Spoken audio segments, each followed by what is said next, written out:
As far as the Leafs are concerned, what were your thoughts on going back old school style with Wayne Simmonds and Kyle Clifford on the weekend? Yeah, I kind of liked it. I know how hard it is to go, regardless of where they are in the standings. Going into Winnipeg's hard on any night. I always found that it's just a smaller rink, and the fans are loud, and they always play hard at home. So adding that little muscle to your fourth line, I absolutely loved it. It paid dividends for them. Obviously, can't get in that goal, but every now and then you just kind of got to remind people, I think, that you have that in your lineup and you're not afraid to use it. So I was all for it. I thought both of them played well too, so it worked out well. You know, we were talking earlier in the show, like there seems to be an arc between, you know, getting in. I'm sure when you get in, you want to show people your value and what you can do, but also not doing anything stupid, taking penalties. You know, how hard is it to walk that line? And wouldn't you expect some of these guys who've done it for a long time, like Simmonds and Clifford, to kind of know where that line is?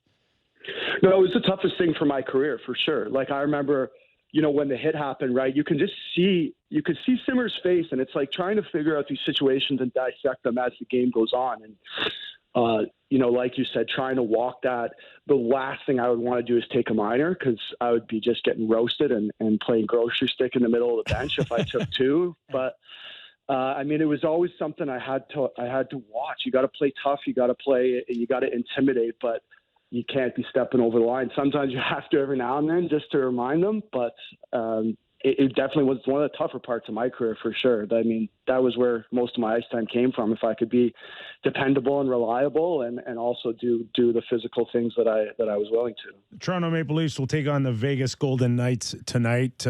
Luke, one of those teams where the last few years you're saying, okay, maybe it's Vegas's time, but they will come and, you know, just from your experience against a team like this, they will come big and heavy. I think that pretty clear that Wayne Simmonds will hold another spot in the lineup tonight.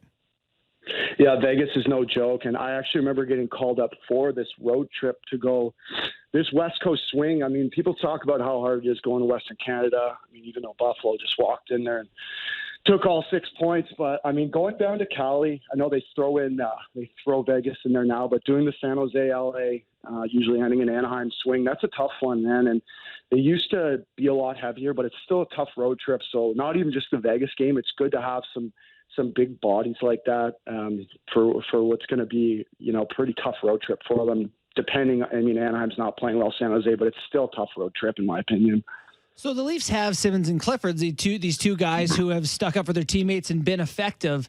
But do you think they're long-term solution? Like, do they need to get some younger guys who stay in the lineup more? What are your thoughts on I guess, the permanent solution for the Leafs' fourth line? I mean, you have to draft builds from within, but these players are very hard to come by. The guys that can play bottom 6 minutes, you know, accept that role, play hard, stick up for your teammates, and also be able to play a regular shift. Like, these are tough things to come by. And, you know, these guys can still do it. Simmer's slowing down a bit. I think you can see it. He's had a good long career, but in the future, they're going to have to be looking for some guys, I think, just to add a little more oomph to those 12 forwards, to that unit. I don't know where it's going to come from, because these guys are just so hard to find these days. The Tanner Jeannots, guys that can kind of do it all. And I'm excited to see where they go from there, because they definitely add a couple pieces, in my opinion.